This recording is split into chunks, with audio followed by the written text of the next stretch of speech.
मेरा वड्डा मुंडा है उन्हें कोई तकदा नहीं कुछ वो बच्चे है वो बेचारा अपने लिए करके लै आंदा। एक मुंडा वो फ्रिजा का कोई करता ठीक है। एक तीसरा रंग सफेदा वो बच्ची है बच्चा वो अपने जोगा लै आंदा।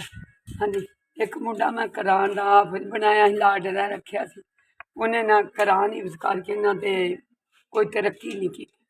लमा नहीं बनया तकरीबन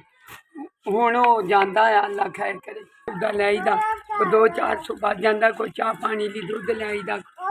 अगले दिन फिर तुर पीदा अल्लाह का आसान शुक्र वह याद ना करना चाहिए जिन्हें पैदा किया लख लख सान है शुक्र है। हाँ जी है अल्लाह का बच्चे 4 नहीं मेरे अल्लाह का आसान है शुक्र है झूठ हाँ जी गरीब ले गए अल्लाह का आसान मैनू 4000 मिले शुक्र है अल्लाह की जान का भी क्या भला हो मेहरबानी तो दे दी अल्लाह का क्या भला हो चलो करे परवरदिगार कर्म करे परवरदिगार क्या भी नेक बनावे दो जानी भला करे सोना साई जिन्हें पैदा किया भला हो ओदा भी भला करे जिन्हें दिते होर केड़ा सोने नबी का सदका सोने बीब का अल्लाह त्यानू ही तंदुरुस्ती दे भला हो त्यानू तरक्की होवे ते तरक्की परवरदिगार त्याडे ते कर्म करे सोने बीब का सदका कर तैनू बीबी ज़ैनब होना दा सदका करके तेरे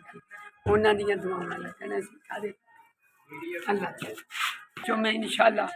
कोई अपना सौदा लै आवांगा कोई घरदियां नू खर्चा दे देंगा बड़ी बड़ी त्याडी मेहरबानी भला होवे त्याडा भी इस वालियां दा बड़ा शुक्रिया अदा जिन्हां ने मेरी मदद की थी मैनू पहुँचाई है भई अल्लाह त्याडा भला बढ़िया अंगूरे खजूरे रोटियां अंगूरे